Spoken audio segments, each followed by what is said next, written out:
think of something someone told me and said, if you do something 5 times in a row and you don't like it, you should probably not do it anymore.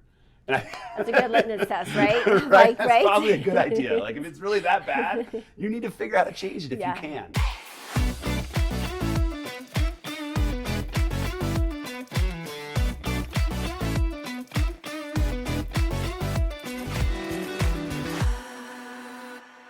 Welcome back to Talking with Teri TV.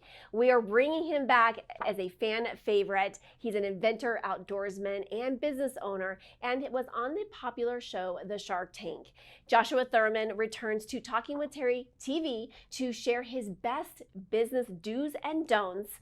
Welcome back. Thank you, Teri. I'm so happy to be back. This I am is too, because the last episode that we had you on, you came in with the LavaBox.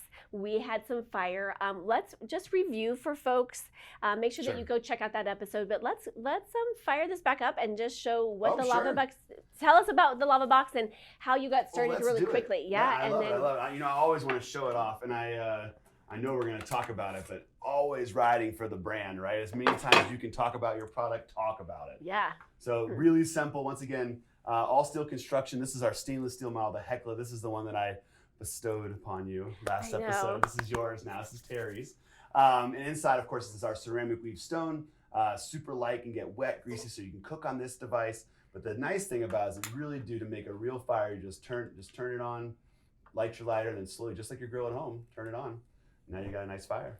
This is brilliant. Now, you were featured on Shark Tank. We talked about that and how that has given you incredible exposure. It has. And for today, we'd like to focus on some of the business brilliance behind how you're creating this, because I do think you come from a different perspective. And I love hearing, I love talking everything business because I think it's really powerful. And I think that so often we have entrepreneurs out there that get a spark and they say, yep, I'm going to go do this. I'm going to go create this. But what happens is the business acumen is not there. And so you have this long road ahead of you of trying to figure it out.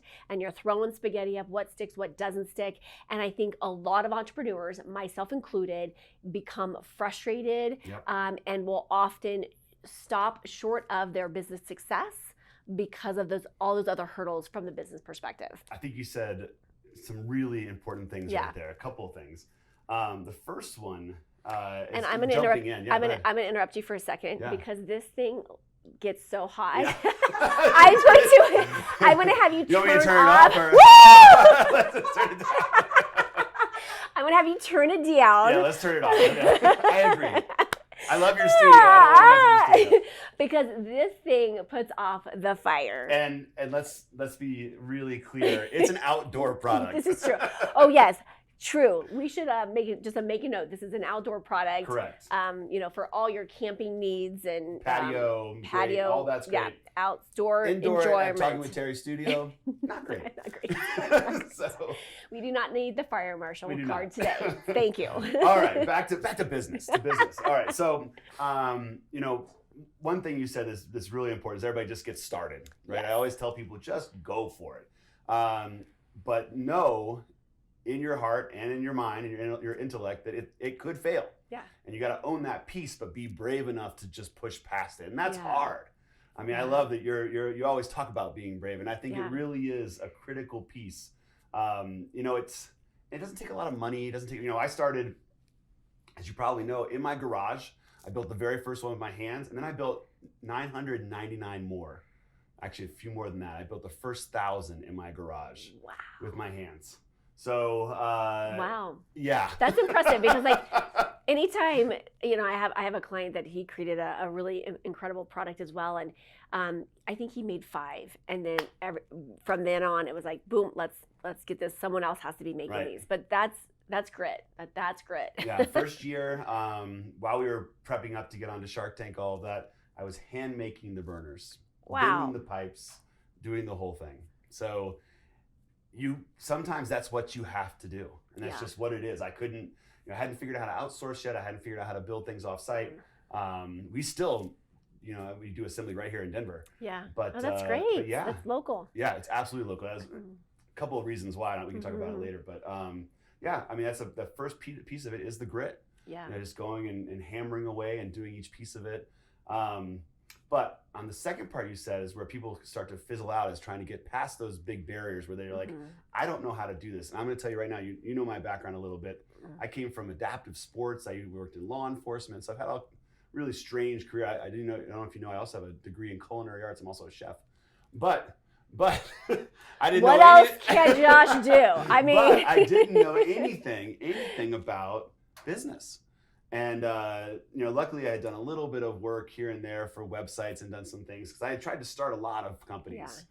Like most entrepreneurs, I've tried a bunch of different things. I built a piece of software. I had a company that built presentation materials.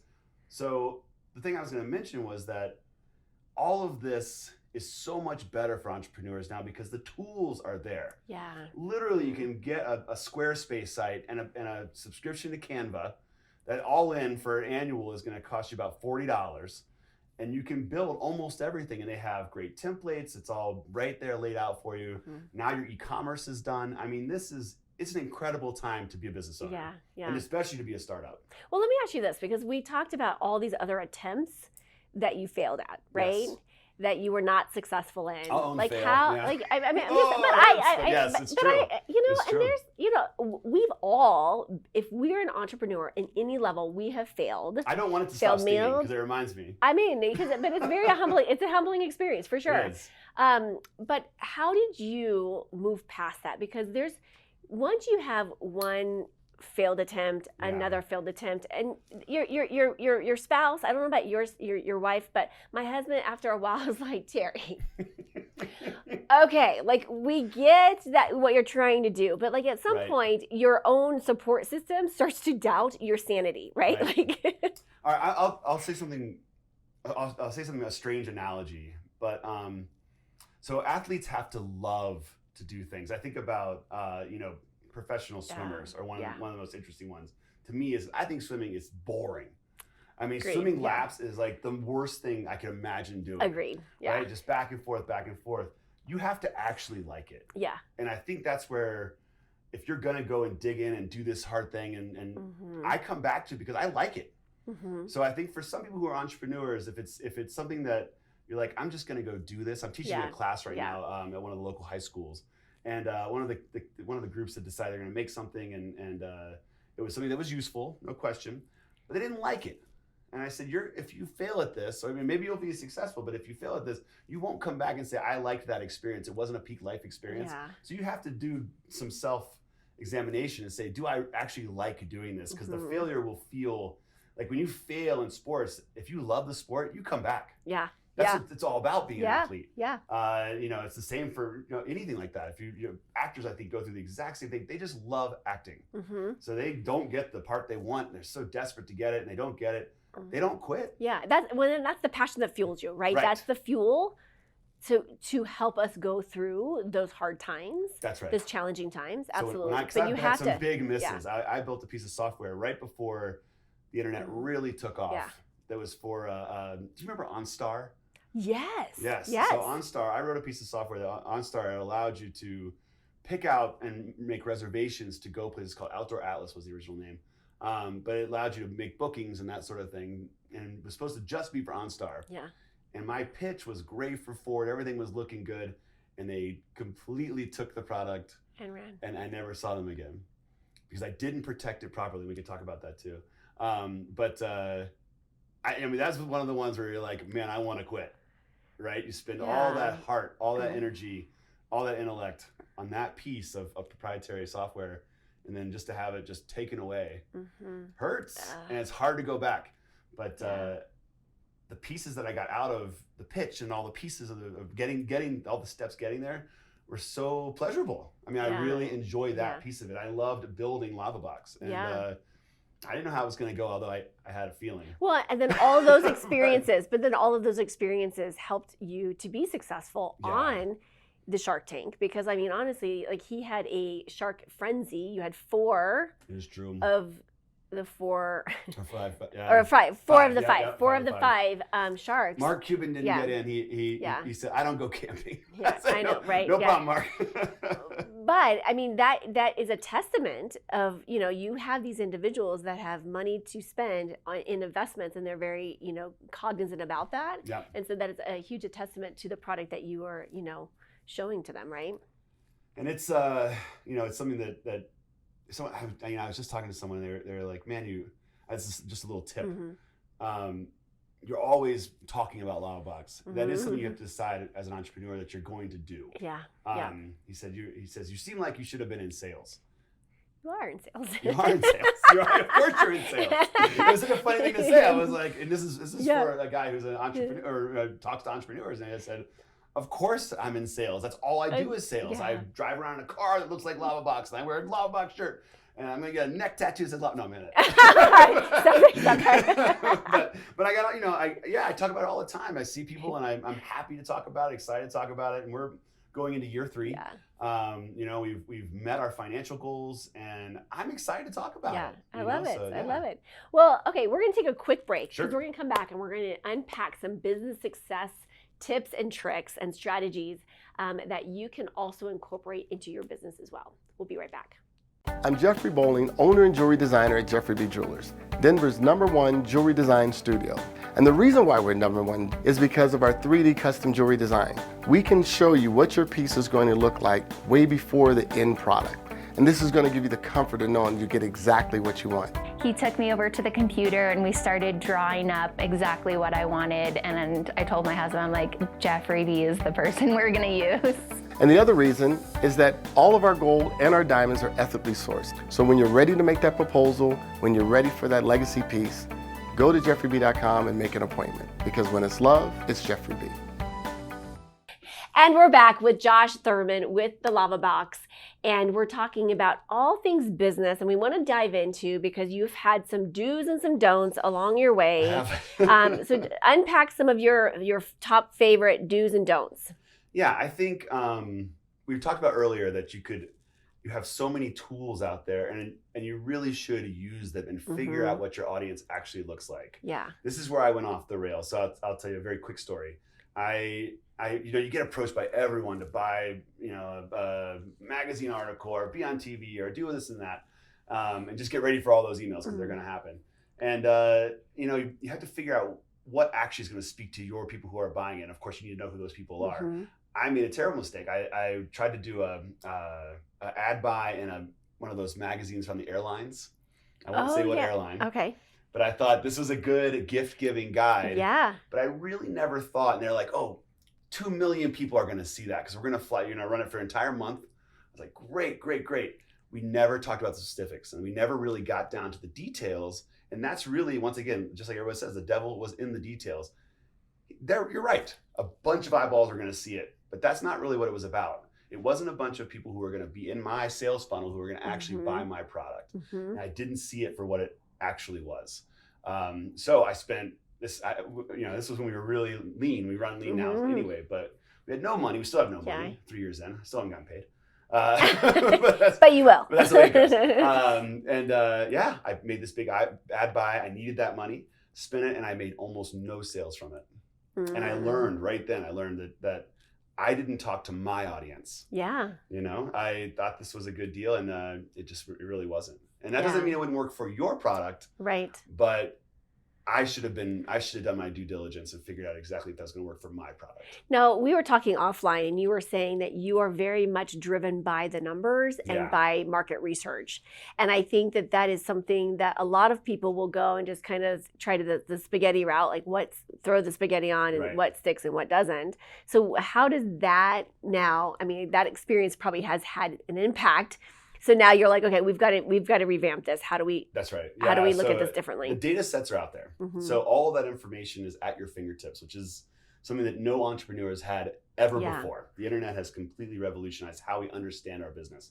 So I spend a lot of time deciding who I really want to talk to. And your ad spend is really interesting because, you know, for Facebook advertisements, Instagram, of course, Google, all have tools to really help you slice up that segment. Yeah. 'Cause you need to segment all of your products all the way down to the product level. Segment out who you're going for and really think through what's going to talk to them. Yeah.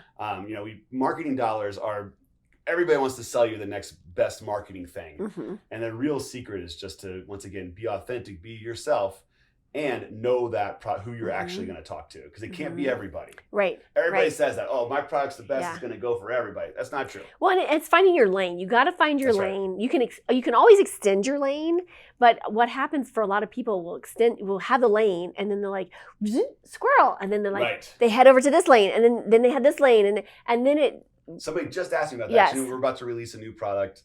I'm always selling. We're about to release a new product. Brilliant. That's a dual burner product. And people said, well, aren't you going to make a pan? Is that my lane? Yeah. I don't know. Yeah. I mean, there's a million people who make pans. Yeah. So is my lane a pizza oven? It works with a pizza oven. Yeah. We just did a video about it. Yeah. But am I going to start selling pizza ovens? I don't think so. Yeah. Right? But yeah, looking at your lane and being strategic about, and again, how do we lengthen our lane versus getting into these other lanes? And I'd say for most new entrepreneurs, there's a couple of routes that you can choose. You can decide you're going to go for a really fast burst, make as much money as you possibly can, or you're going to do the really slow grind and stick with one product. And that's why we've kind of stayed in that latter idea. Yeah. We said, all right, well, first of all, I think there's an age thing there. At my age, I didn't really want to do that much. I didn't want to hustle that hard. Yeah. Where I had to, go to every shop and never see my family. So I had to find that balance. But I also, I like to innovate, and I am definitely a squirrel kind of person, but I have to have discipline, right? I just had to say, nope, these are great products. We have 2-3 core products that we really love. And that's we're going to focus on that. And we're going to know our customers so well that we will become a lifestyle brand that they cannot live without. Yeah. Without sounding trite, we're building a cult.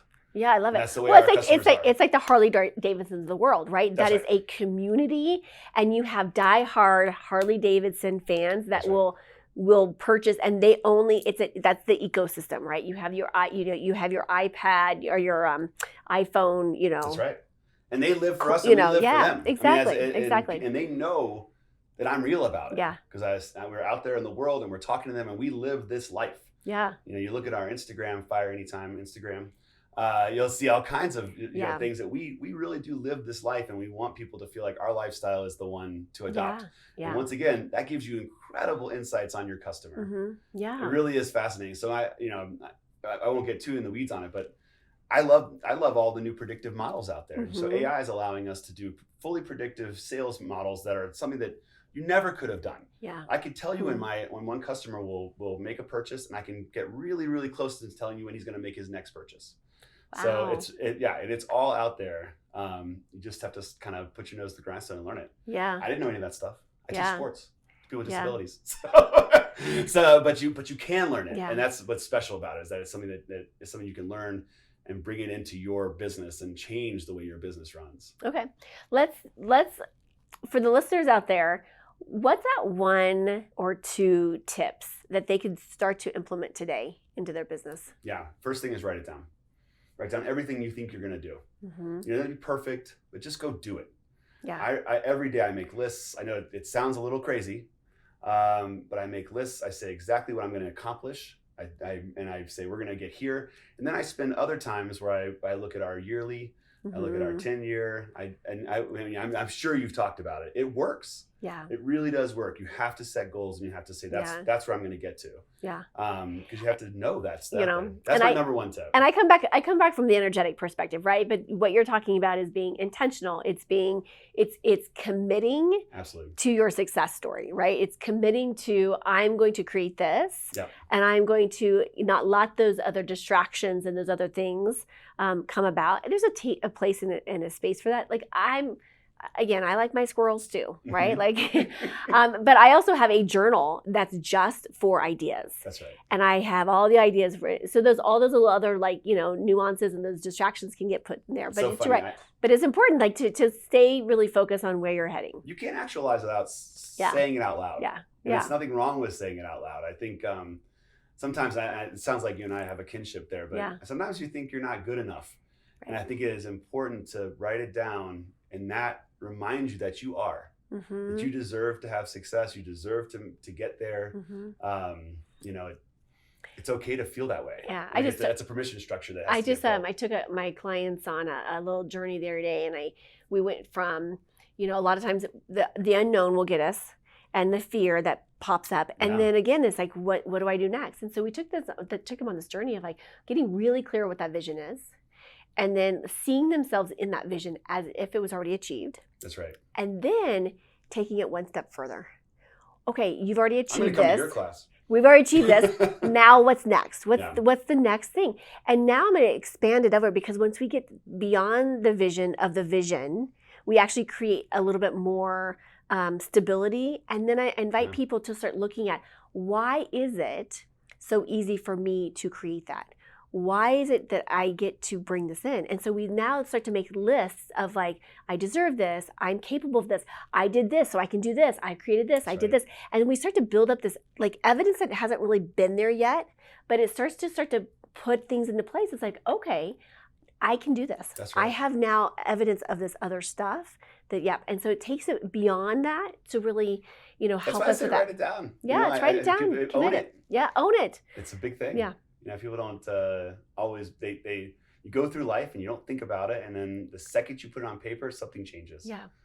So. And you mentioned on our other episode, you talked about, making sure that you have that passion for it, right? And I think that's so important. I talk about the joy indicator. Like, is this bringing you joy? Yeah. And do you see this bringing you joy long term? Because if it doesn't, it may not be your right path. That's right. Yeah, because that you have to, when things get hard, when you feel the squeeze, because it's going to happen, you've got to have something. You've got to know what your why is. You've got to know, that you're in alignment with it, and that can carry you through those hard times. I totally agree. I think of something someone told me that said, if you do something 5 times in a row and you don't like it, you should probably not do it anymore. That's a good litmus test, right? Right? That's probably a good idea. Like, if it's really that bad, you need to figure out how to change it if you can. If you possibly can. It can be small incremental things, or it can be a massive life-changing thing. Yeah. But work towards it and write that thing down. Yeah. I mean, like I said, it makes it real. And the second thing I would say is probably that it doesn't always matter. Like, as long as you're passionate about it. Mm-hmm. Your product, nothing is new under the sun. True. And you need to be able to own that piece of it too. I wasn't the first one to have a portable campfire, right? Mm-hmm. But I was the first one to really go out and market it and make it special. One thing I think about is like Yeti coolers. Yeah. They were not the first rotomolded cooler. They don't own a patent. People are always like, oh man, I got to have a patent, and I got to have control over my IP, and I got to be able to do this and that and that. No, that's not what you have to do. You have to be hungry. You have to go on to Facebook pages and rep your product until they throw you off. They're like, you can't solicit here. And you're like, oh, but I can. So watch me. So throw me off, and I'm going to change my name and do somebody else. No, I'm kidding. But you do have to do those things. And so it's not, the product is important, of course, but your passion is the real piece. Mm-hmm. How much you want to show up and blow up is what really is happening here. And so, that's the real thing. Those are the two. Like, don't, write it down and then actually believe in it and go do it. Yeah. And say, because it doesn't, once again, it's about you. Mm-hmm. There's a million coolers. Mm-hmm. There's a million headphones. Yeah. And I think just as I've gotten to know you, is just that, your authenticity is what's going to guide it, right? Your personality, that shines through. Your passion for your product shines through. Pretty passionate. Yeah, I love that. Pretty into it. I love it. Okay. Like I said, neck tattoo level into it. All right, where can people purchase your product or find out more about your guys' mission? Because you also have an incredible fundraising element to it as well. So share a little bit about that, and then where we can. I'd love to. So we partner with a nonprofit that we helped found with a bunch of other partners here in Colorado called Protect Our Rivers. That's protectourrivers.org. And $1 for every single sale we make goes back to them. Mm-hmm. And then plus we do a bunch of their cleanups and all kinds of things with them. So we love them very much. And I hope that everyone will go and check them out. But to find us, it's fireanytime.com. On Instagram, on Facebook, also Fire Anytime. and you'll hunt us down there and see all the cool things we're doing. We also, this is just a plea for employees, but we're really trying to have our staff, my background is in sports with people with disabilities. So we're trying to make sure that at least 50% of our staff are people with disabilities. So I love it. If you can figure out, if you're interested and you want to, you're watching the show right now, give me a call, shoot us an email at josh@fireanytime.com if you have somebody who you think would be a good fit for our manufacturing program. Love it. I love it. What a cause and a product with a big heart. I love it. Thank you. Thank you for keeping the fire alive. No, thank you. And really the core of it was always to stop wildfire. So hopefully we can do that too. Yes, I love it. Well, you're absolutely fabulous. I'm so excited for your journey, and I know that you're just beginning, but I see extraordinary things coming your way. I hope so. I love it. Make sure that you check out his website. And as always, be bold, be brave, be fearless, be the magic of you. Massive love to all of you, and we'll see you on the next episode. Thank you for joining me today. Don't forget to like and subscribe. Make sure you hit that notification bell to find out about my upcoming shows. Thank you for tuning in today, and I'll see you next time.